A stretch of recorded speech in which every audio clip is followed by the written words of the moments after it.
Okay, you guys, so I just walked a flip. I'll be posting the video.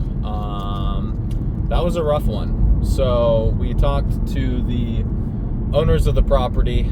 They have a first and second lien for about $230,000 total, which is really rough because my offer was going to be between 20 and 30,000. So, or excuse me, it was going to be between 200 and 230,000. So they're basically, like, if you include selling costs and the fact that the place is not in good condition at all, they're basically upside down. A potential partner who's a realtor there said they might be able to list it for like 250 and then back out some closing. They might break even. So I mean, their best case scenario is break even. I think that's their best case scenario, and that's if they can find an on-market buyer. And one thing that I think agents don't really take into consideration too much is the payments. So while they're waiting to find a buyer, they're responsible for that first lien, that second lien, the taxes, the utilities, and not to mention all of this on top of there's a squatter. So there's somebody who's been living there in like a fifth wheel on the side of the property for like 5 years. And they're like, oh, no, we're just going to trespass them and get them out of here. And I was like, you're in Portland, Oregon. I'm a landlord. You really want to talk to an attorney before you do that. So they have a squatter that they don't believe is a squatter. And I told her, I said, hey, that person's been here 5 years. What's the likelihood they get mail here? And she's like, oh, I'm sure they do. And I was like, well, then they have residency. They may not even need a lease agreement. And if you take them to court and they say there was a lease agreement, no one has one, or they can fake one, and it's up to a judge to decide. So you're in a really bad spot here. You got a break-even property with a squatter that's in really bad shape, not financeable by any stretch of the imagination, full of stuff. And I just told her, I said, hey, I'm gonna obviously do some due diligence here, but made a video for you guys. After you consider getting rid of everything, all the dump runs, all the demo, the fact that it probably needs all new plumbing, you need to do floor, you need to do interior, exterior paint, you have to do, replace, this at the very minimum, replace the siding on the back half of the house. That's T111. You got aluminum windows throughout. Those need to be replaced. You may or may not need a new roof, right? I saw some waviness. I'm not for certain. It could still have like 10 years left. But you could end up having, like, in my last property, right? We thought we had an okay roof, and it was okay. It would have passed a 5-year certification, so the bank would have financed on it. But they used that against us for seller credits. So they said, okay, hey, hey, Brandon, we see that you did all this amazing work. Super, super excited. We just need a new roof. So that was $10,000. So right there, right? $10,000 for a roof, maybe plumbing. You got like, I'm not even kidding you guys, like maybe $30,000 worth of junk out. There's big tires. They got some structures.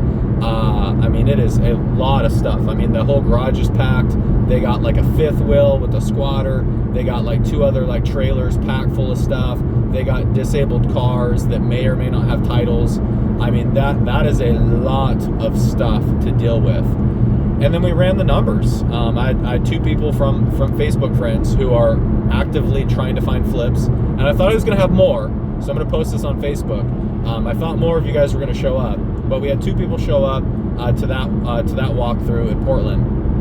And we just ran the numbers together, like all 3 of us. And we were like, okay, windows, junk out, maybe a roof, maybe plumbing, flooring, getting rid of the maybe having to deal with the eviction, the fact that they already owe $230,000. We were talking about like maybe $20,000 to $40,000 in profit if you're lucky.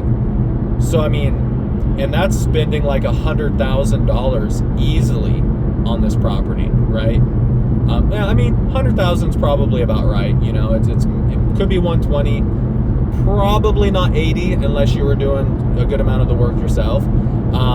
But yeah, we're just like, man, there's really no way to make money on this deal. And then I talked about like maybe doing a subject to, and we just take over their payments and everything. But they already owe $230, so it's just like, man, like even though I don't have to go get a hard money loan and pay them out, it's still going to be paid out of closing. So, you know, $230 plus the $100 we put into it, that's $330. You got closing costs and realtor fees. Now you're at $360, right? You know, $360. So there's, and it sells for $400, maybe $425, but like that's a, you know, that's a maybe, especially with interest rates where they are. You know, we would be listing in a better time of year, a better season. So maybe we could get the $425, but I'm not banking on that. I'm running my numbers at $399 and backing out like the $360. I mean, you got 40 grand worth of profit for doing all that work. And it just, and that's if you don't split it, right? And me personally, I want to split the risk with somebody.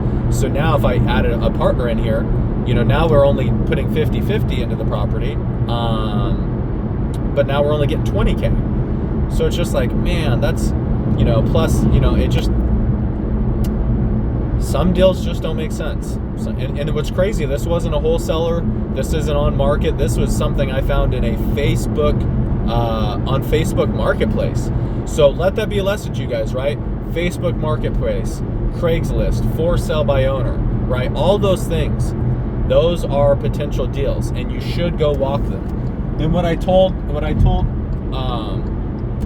my buddies who showed up, I was like, hey, you guys, I don't know if this deal or the next deal is going to make sense, but I want to start walking properties with people. I want to start making offers. I want to start like getting serious about this. And I said, this is the year. So I'm going to be making 10 offers a week.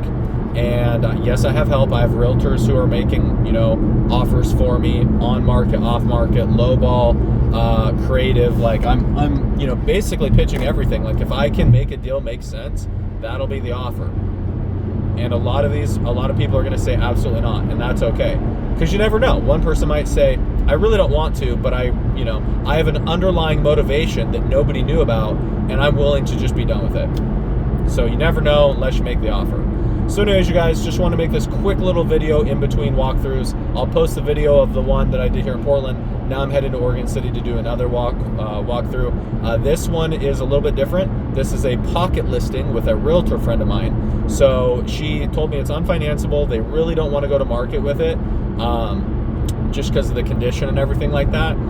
So they're willing, you know, and I'm not her only investor friend, so don't pretend, Stephanie. But anyways, it's a pocket listing, it's not a market, but you know, their price, you know, could be reasonable depending on a couple factors.